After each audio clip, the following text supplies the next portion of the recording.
This is Monty and Cade explaining loudness. Loudness is a measure of the amount of sound. The loudness of the sound depends on how far the vibrating object is moving as it goes. Loudness is a measure of the amount of sound energy reaching your ears. Like if someone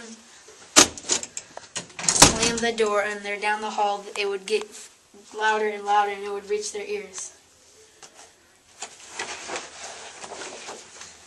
This is a picture of a person, and the door is slamming shut, and these are the sound waves that are reaching his ears. This is an ear with sound waves also reaching it, and it's an upside down ear. Gatlin and Chloe, and they are explaining compression. Compression. The area where air is pushed together is called compression. Sound waves are quickly moving areas of high and low pressure. Sound waves move out in all directions from a vibrating object. For example, let's say if I were close to a locker and the sound is louder. But if I take a couple steps away, then do it, it's not as loud.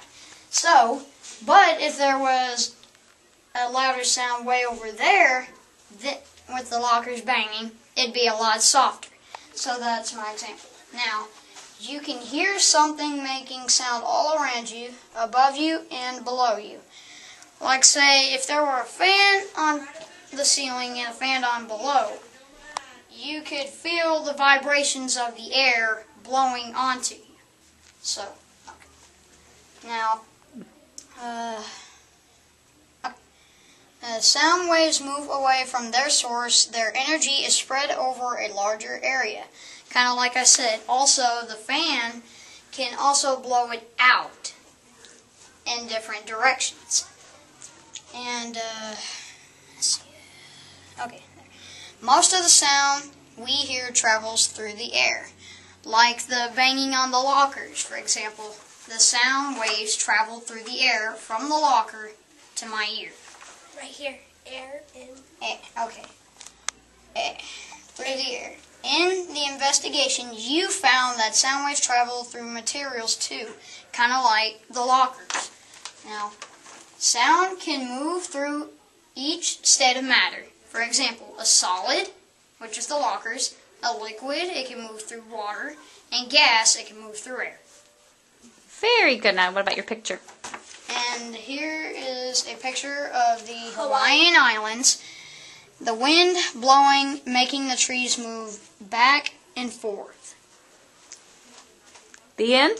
The end. This is Chloe and Grace. They're explaining hearing sounds. We can hear sounds when the sound waves reach our ears. You have an inner ear, outer, and middle ear. The inner ear is a snail shape with liquid. The middle ear connects with your inner and outer ear bones. The outer ear looks like a funnel. It collects sound and leads them to your eardrum. The first part of the ear that hits sound is your outer ear. Sound is made when vibrating objects hit each other. Let me see this poster first. Okay, that's cute. Okay.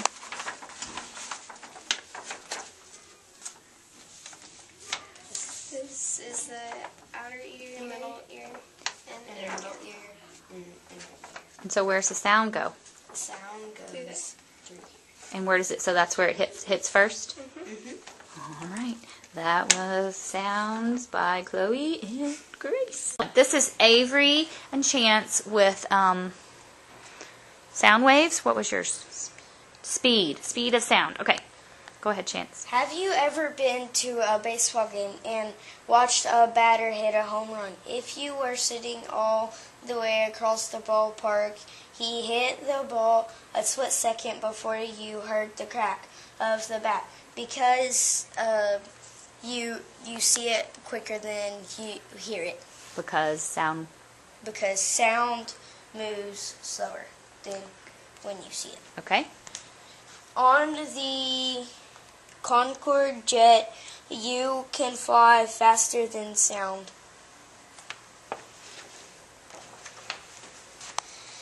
In outer space, there is no air for sound waves to travel through.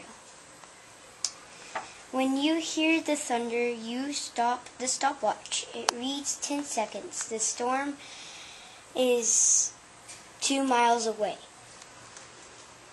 Sound waves move slower than you can see it. Very good.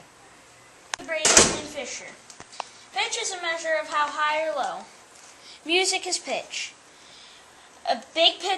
Tuba is a big pitch wave. How to make pitch. Pitch depends on how fast the source of the sound is vibrating. For an example, this train's moving really fast, so it's vibrating. Speedy. You can change how fast a string or a rubber band vibrates by its length. A long rubber band would vibrate less because it has to go back and forth longer, so it wouldn't vibrate as fast. Shorter one would not. And that's all. Go ahead, Blake. Our activity purpose was to make a rubber band, see if a rubber band can make a different sound, stretching it. Step 1,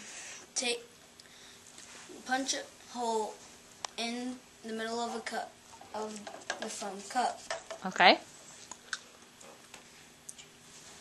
You turn the cup upside down on the table and then hold the rubber band over the ruler and then tape it and then see if it can make sound. Okay. And?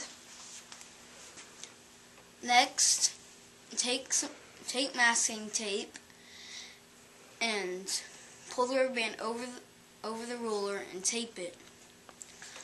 Start pulling the rubber band and listen to it carefully.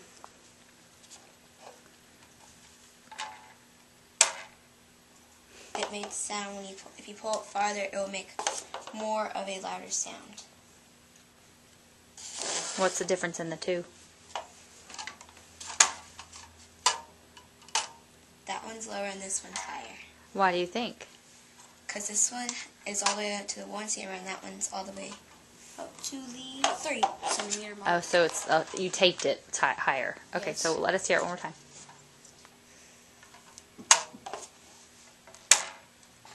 Okay, anything else? So what did you learn? We learned that pulling a rubber band farther over a ruler can make More of a louder sound. Is that right?